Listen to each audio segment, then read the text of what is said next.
sûr que quand tu allais en sélection, tu savais que tu n'allais pas en équipe de France. On est parti au Ghana avec, voilà, c'était.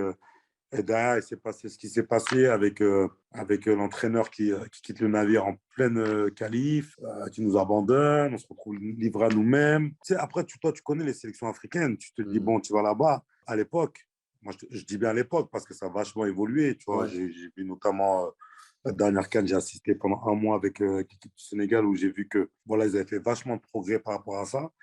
Mais nous, à l'époque, c'est sûr que quand tu allais en sélection, tu savais que tu n'allais pas en équipe de France, ou en équipe européenne, on va dire. Mais tu savais que tu allais en Afrique où il faut prendre sur toi par moment, il faut t'adapter, il faut t'habituer. Et c'est comme ça. Mais nous, on le sait, il n'y a pas de souci. On le fait avec grand plaisir, mais il y a des moments où c'est trop. Un sportif de haut niveau ou un athlète a besoin d'une certaine qualité de vie pour pouvoir récupérer, pour pouvoir se reposer, pour avoir des performances qui sont optimales le jour du match. On Mm. n'avait pas tout ça.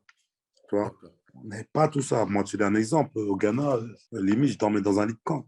Presque un mois et demi, tu vois. Un mois, on va dire. Pas un mois et demi, un mois. Donc, au niveau récupération, c'était pas ça. J'avais mal au dos, j'avais des trucs. Là, on était, il y avait, c'était une auberge. C'était même pas un hôtel. C'était dans un village. Tu captais pas, tu n'avais pas de réseau. Donc, pour avoir des nouvelles de tes proches, c'était pas évident. C'était la bagarre. Mais ça, c'était des problèmes, entre guillemets. Voilà, on s'adapte encore par rapport à tout ça. Il n'y a pas de problème. Il n'y a pas de problème, on le fait avec grand plaisir. Mais à par moment, c'était trop. Et ça, à un moment donné, il fallait que je dise stop. Fallait que je dise stop pour essayer de faire bouger les choses aussi, parce que c'était pas, ça ne concernait pas que moi, parce que moi, j'arrivais à un certain âge, en 2008, je devais avoir 28 ans ou un truc comme ça, tu vois. Mais c'est pour les générations futures, c'est pour les générations à venir. Il fallait que les choses évoluent, tu vois ce que je veux te dire.